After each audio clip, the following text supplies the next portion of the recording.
할렐루야. 오늘 예배 자리에 나오신 여러분 모두를 주님의 이름으로 환영합니다.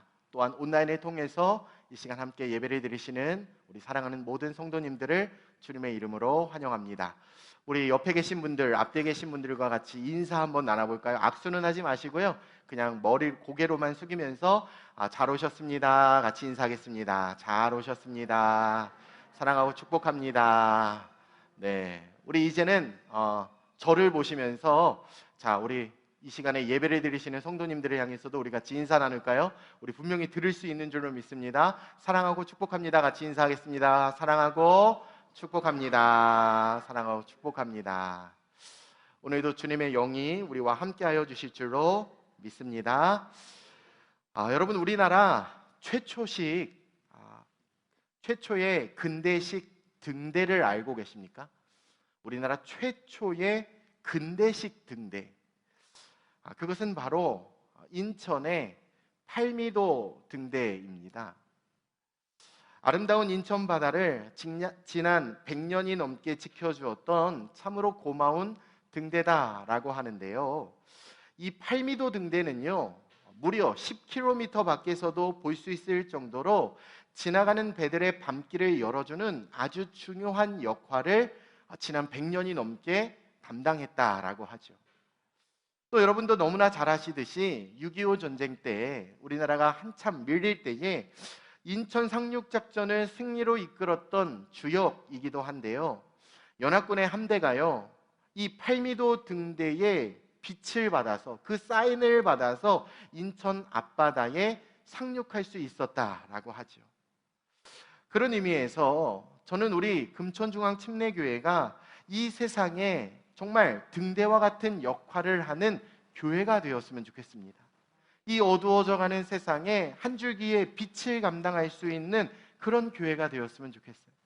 여러분이 계시는 여러분의 일터와 또 여러분의 가정 안에서 누군가 우리를 바라볼 때에 저 사람이 어두움인지 아니면 빛인지 잘 이렇게 구분이 안 되는 그런 삶을 살아가지 마시고 분명하게 비침을 증명하는 등불의 역할을 감당하는 저와 여러분이 다 되시길 우리 주 예수님의 이름으로 축복합니다.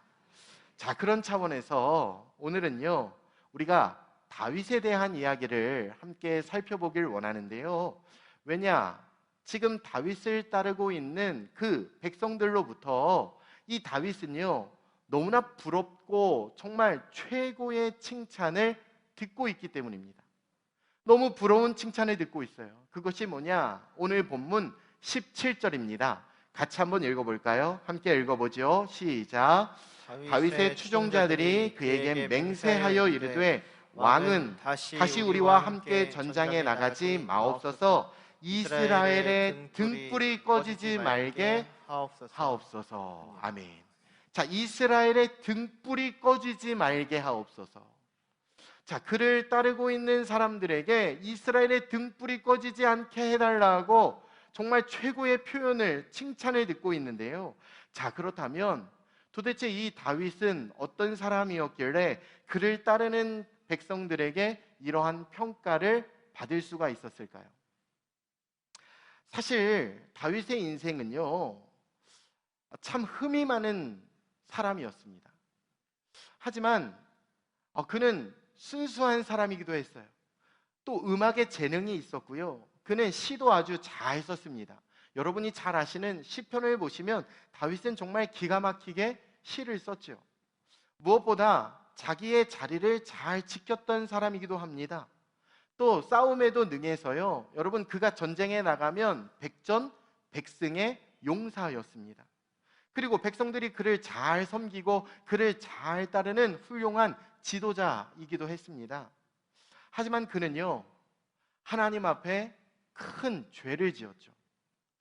남의 아내를 빼앗았고 또 그를 따르는 충신을요, 전장터에 선봉에 내세워서 의도적으로 그를 죽음에 이르게 했습니다.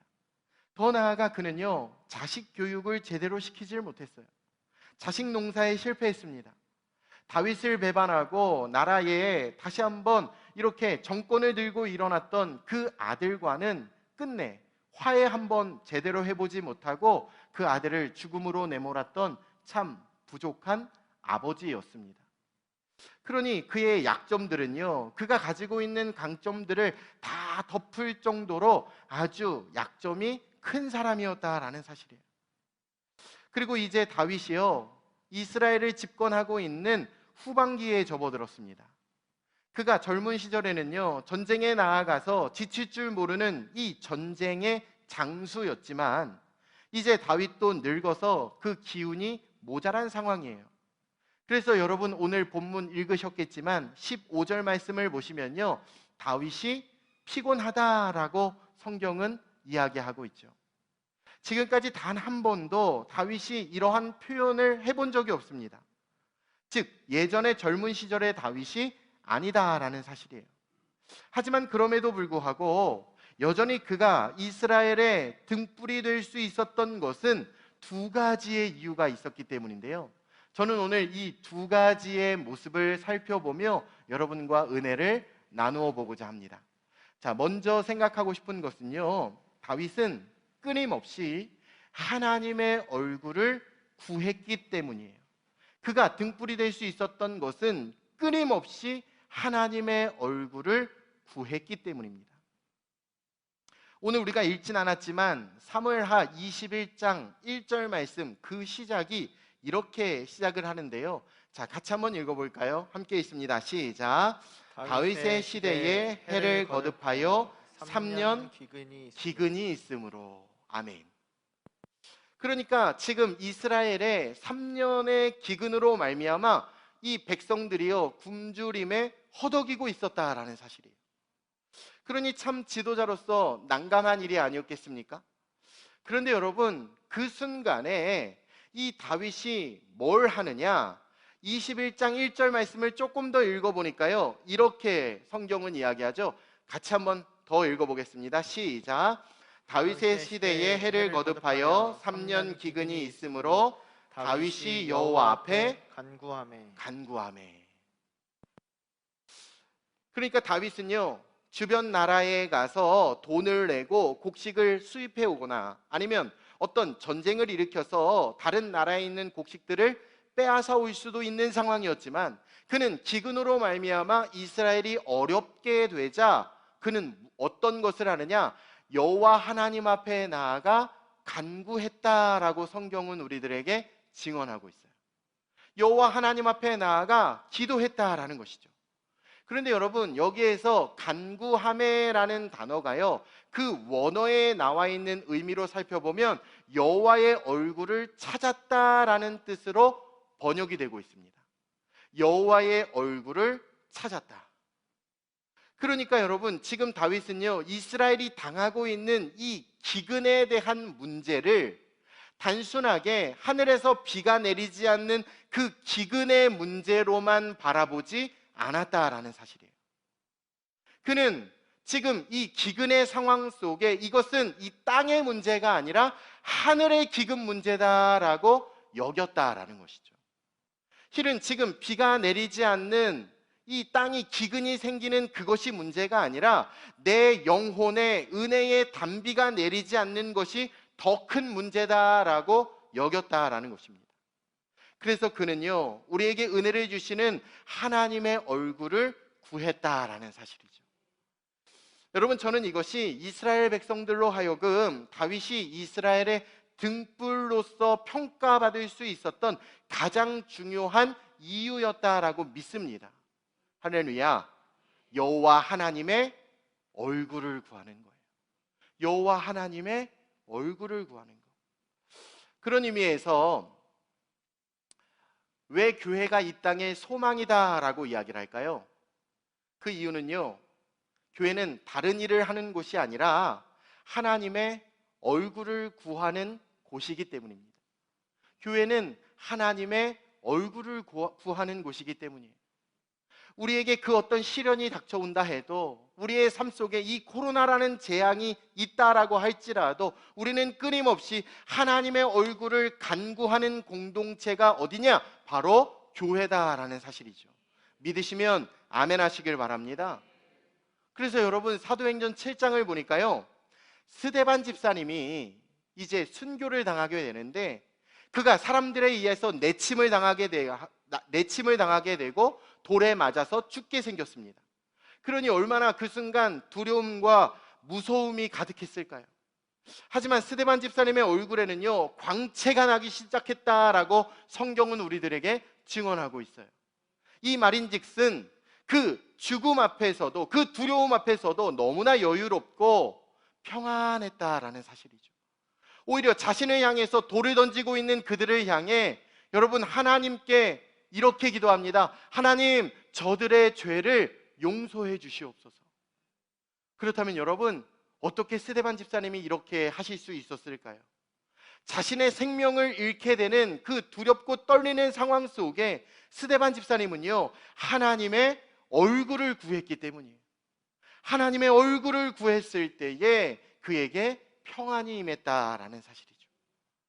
그 덕분에 스데반 집사님 자신도 두려움 없이 죽음을 맞이하게 되었고요. 더 놀라운 사실은요, 그 광경을 옆에서 지켜보았던 사울이라고 하는 그 청년의 가슴에 그것이 등불이 되었다라는 사실이죠. 살기등등했던 이 사울이 그 평온한 스데반 집사의 얼굴을 바라보게 됩니다. 그 스데반 집사님의 얼굴에 비춰진 여호와의 광채가 살기등등했던 사울의 마음에 배어버렸다라는 사실이에요. 그리고 결국 어떻게 됩니까? 얼마 지나지 않아 사울은요, 다메섹 도상에서 예수님의 빛나는 얼굴을 바라보며 그 강력한 빛으로 말미암아 그 자리에서 고꾸라지게 됩니다. 스데반의 선교 현장에서 이 사울의 영혼에 금이 가기 시작했고요, 그 다메섹 도상에서는요, 그의 영혼이 무너지게 되었다라는 사실이죠.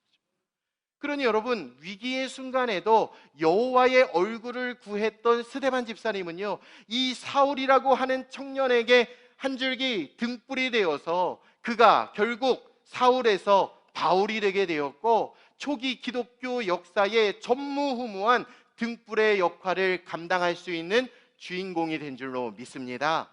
그렇습니다, 여러분. 정말 힘들고 정말 어려울 때에 우리가 해야 할 것은 오늘 다윗과 같이 여호와의 얼굴을 우리는 구해야 할 줄로 믿습니다. 어렵고 힘들수록 우리는 여호와 하나님의 얼굴을 구하셔야 된다는 거예요. 오늘 다윗은 그 사실을 깨닫게 되었어요. 그래서 그는 사무엘하 22장 29절에 이렇게 고백하게 되는데요. 자, 같이 한번 읽어볼까요? 사무엘하 22장 29절 함께 있습니다. 시작. 여호와여, 주는 나의 등불이시니 여호와께서 나의 어둠을 밝히십니다. 아멘. 사랑하는 여러분, 어렵고 힘드십니까? 삶에 고초가 있으십니까? 그러면 그 순간에 나를 주님께 더 가까이 이끌어 달라고 여호와 하나님의 얼굴을 구하며 기도하시길 예수님의 이름으로 축복해 드립니다. 한 찬양의 가사와 같이 주께 가까이 날 이끌어 달라고, 간절히 주님만을 원한다고, 나를 채워달라고, 주의 사랑을 진정한 찬양, 예배를 드릴 수 있도록 나와 함께 해달라고. 목마른 나의 영혼 주를 부르니 나의 맘 만져 주소서. 주님만을 원합니다.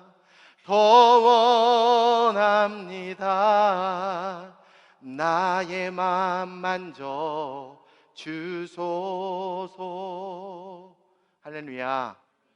여호와 하나님의 얼굴을 구할 때에 우리의 삶에 일어나는 그 모든 문제는 해결될 줄로 믿으시길 존귀하신 우리 주 예수님의 이름으로 축복해 드립니다.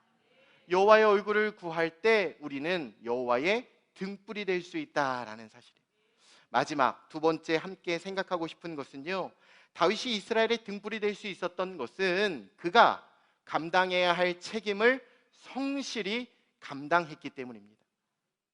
그에게 맡겨져 있는 사명을 그는 다른 사람들에게 전달하는 것이 아니라 아무리 힘들고 어려운 상황 속에 있을지라도 그는 자신에게 주어진 사명, 그 역할을 성실하게 잘 감당했다라는 사실이에요.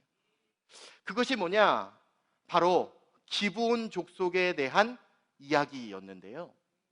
자, 이스라엘의 기근에 대한 이 큰 문제로 다윗이 하나님 앞에 나아가 여호와의 얼굴을 구하며 간구하게 되었을 때에 그 이스라엘 땅에 나타나게 된 3년 동안의 기근에 대한 그 원인과 이유에 대해서 과거 사울 왕이 이 기브온 사람들과의 약속을 깨버리고 그들을 죽인 것임이 바로 문제가 되었다라고 하나님께서 다윗으로 하여금 깨닫게 해주셨다라는 사실이에요. 자, 다시 한번 사무엘하 21장 1절 전체의 말씀을 같이 한번 읽어보도록 할까요? 함께 읽어보죠. 시작. 다윗의 시대에 해를 거듭하여 3년 기근이 있으므로 다윗이 여호와 앞에 간구하매 여호와께서 이르시되 이는 사울과 피를 흘린 그의 집으로 말미암음이니 그가 기브온 사람을 죽였음이니라 하시니라. 아멘. 그가 사울 왕이 기브온 사람을 죽였기 때문이다. 그런데 여러분, 중요한 사실은요, 사실 이 사건은요 다윗의 문제가 아니었어요. 다윗은 이 사건과는 전혀 상관이 없습니다. 이 사건은 핵심 인물이 사울 왕이에요. 사울 왕이 기브온 사람을 죽인 일이었어요. 그러니 여러분, 이 사건의 핵심 인물이었던 사울 왕이 모든 것을 책임져야 되는데 중요한 건 뭐냐? 사울 왕이 이미 죽어서 이 세상에 없다라는 사실이죠. 그런데 갑자기 하나님은요, 그 사울 왕의 죄값에 대한 문제를 이 다윗 시대의 다윗 왕에게 묻고 계시니 어쩌면 다윗의 입장에서는요 참 억울한 일이었다라는 사실이죠. 아니, 나랑은 전혀 상관이 없는 일인데, 아니 나는 그 사실에 대해서 그냥 듣기만 했을 뿐인데, 내가 그 자리에 있었던 것도 아닌데. 게다가 이 기브온 족속에 관련된 사건은요 여호수아 시대의 일이었습니다. 여호수아가 가나안을 한참 이제 정복해 나아갈 때에, 이스라엘 백성들과 정복할 때에 이 기브온 족속 사람들이요, 우리가 그냥 이대로 손 놓고 있다가는 이스라엘이 우리도 치게 될 것이고 우리도 그로 말미암아 멸족당하게 될 것 같으니 미리 여호수아에게 가서 한번 우리가 그들에게 한번 붙어야겠다. 그래서 이 기브온 족속이 여호수아를 찾아가게 되죠. 그래서 그들에게 나아가 간청하게 됩니다. 우리는 당신들과 화친하길 원합니다. 우리를 해하지 말아 주십시오. 바로 그때에 이스라엘의 지도자였던 여호수아가요 그들을 해하지 않겠다라고 맹세를 했다라는 거예요. 기브온 족속을 이스라엘은 해하지 않겠다. 그런데 여러분, 사실 이 여호수아 때 했던 맹세는요 다윗 시대로부터 무려 400년 전에 있었던 사건입니다.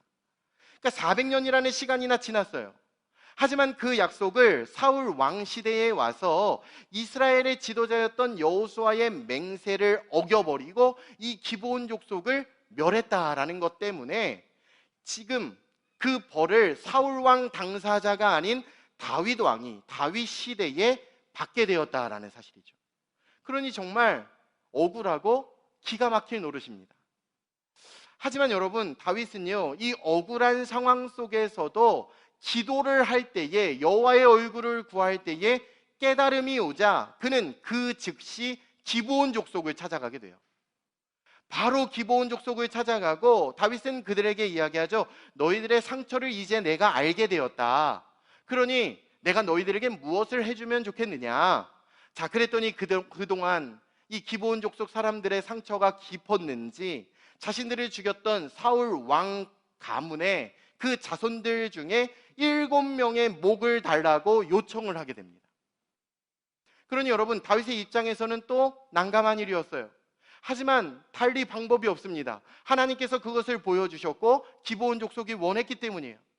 그래서 다리를 절었던 요나단의 아들 그 무비보셋과는 다윗이 그를 지켜주겠다 약속한 사이였기 때문에 이 무비보셋을 제외한 다른 7명을 내어주게 되었던 것이었죠. 그리고 결국 이렇게 7명을 기브온 족속이 다 죽이고 다 장사한 다음에 비로소 하늘에서는요 비가 내리기 시작했다라는 사실이에요. 할렐루야. 자, 그러니까 여러분, 다윗이 여호와 하나님의 얼굴을 간구하고 하나님이 그에게 보여주셨던 사명, 그가 해야 할 책임을 다한 후에 비로소 하나님은 이스라엘 땅에 3년의 기근 속에 있었지만 비를 내려주셨다라는 사실이었어요. 그리고 오늘 본문의 다윗의 모습을 보면요, 그 비가 내린 이후에도 지도자로서의 책임과 역할을 다하는 모습을 다윗은 우리들에게 보여주고 있습니다. 오늘 본문 15절 말씀에도 이스라엘이 다시금 이 블레셋과 전쟁을 하게 될 때에 다윗은요, 그의 부하들과 함께 내려가는 모습을 보여줘요. 다윗도 이제는 예전과 같지 않았습니다. 그리고 더 나아가서 참 피곤한 상태였지만 그는 그럼에도 불구하고 끝까지 맡겨진 사명, 책임을 다하며 이스라엘 군대와 함께 있었다라는 사실이죠. 이 말인즉슨 다윗은요, 끝까지 이스라엘의 등불이 되어주기를 원했다라는 사실이에요. 그런 의미에서 오늘 저와 여러분에게 이 어렵고 힘든 시기를 살아가고 있는 이때에도 하나님은 분명히 우리에게 말씀을 주시고 하나님이 우리에게 계시를 주시고 우리에게 사명을 주실 줄로 믿습니다. 그리고 그 사명을 우리가 어떻게 해야 할까?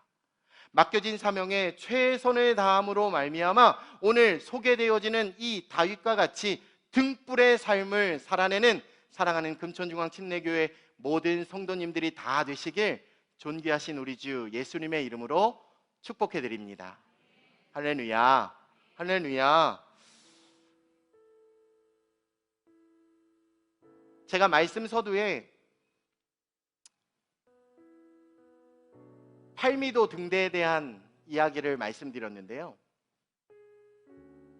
1950년 9월 15일 새벽 인천 팔미도 등대의 그 불빛, 그 사인에 따라서 261척의 함정이 인천항으로 집결하게 됩니다. 중요한 것은요, 그 전날 밤 미국과 또 한국군으로 구성된 6명의 특공대가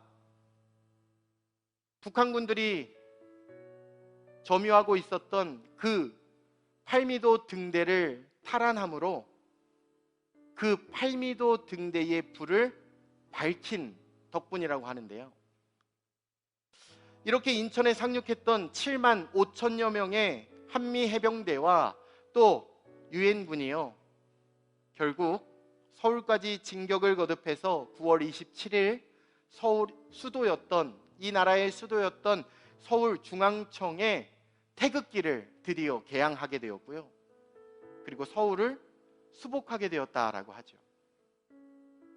그러니 한국 전쟁에서 가장 위기의 순간, 북한군이 갑자기 쳐들어 내려와 이제는 부산까지 후퇴를 하게 되었을 때에 더 이상 갈 곳이 없었던 그 위기의 찰나의 순간에 모든 전세를 뒤집을 수 있었던 그 인천 상륙작전에서 모든 길잡이의 역할을 했던 것이 뭐냐? 다름 아닌 인천 팔미도의 등대였다라는 사실이었어요.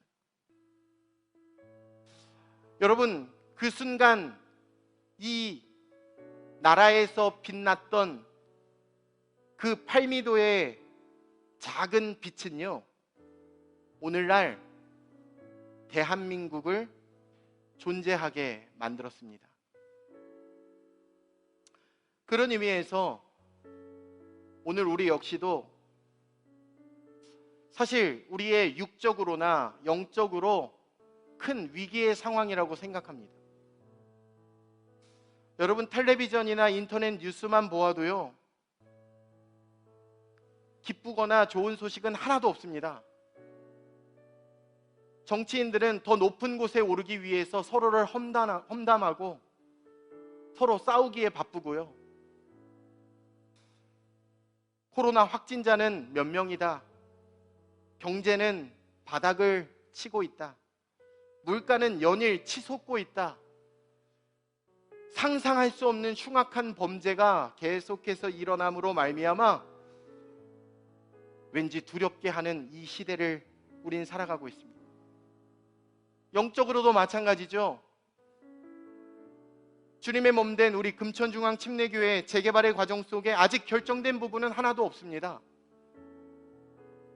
우리는 이곳에서 함께 자유롭게 모여서 예배드리는 것도 제한되어 있습니다. 그러니 우리의 영적으로도 분명 위기의 상황이다라는 것이죠. 하지만 이런 위기의 상황일수록 반드시 우리가 잊지 말고 해야 할 일이 있다면 그것은 오늘 사무엘하 21장의 다윗과 같이 하나님께 간구하며 여호와의 얼굴을 구해야 하는 것이고, 이 땅을 살아가는 성도로서 하나님이 우리에게 말씀하실 때에 그 사명을 받들어 그 사명을 잘 감당할 때에, 책임을 다할 때에 분명 하나님은 우리의 삶에, 이 파주 땅에, 더 나아가 온 열방 가운데 이 힘든 시대에 하나님은 우리를 들어 등불로 사용하여 주실 줄로 믿습니다. 전세는 역전되게 될 줄로 믿습니다. 여러분 각자의 자리에서 넘어져 있지 마시고 절망해 있지 마시고 일어나 하나님의 말씀 앞에 순응하며 등불의 역할을 잘 감당하시길 존귀하신 우리 주 예수님의 이름으로 축원해 드립니다.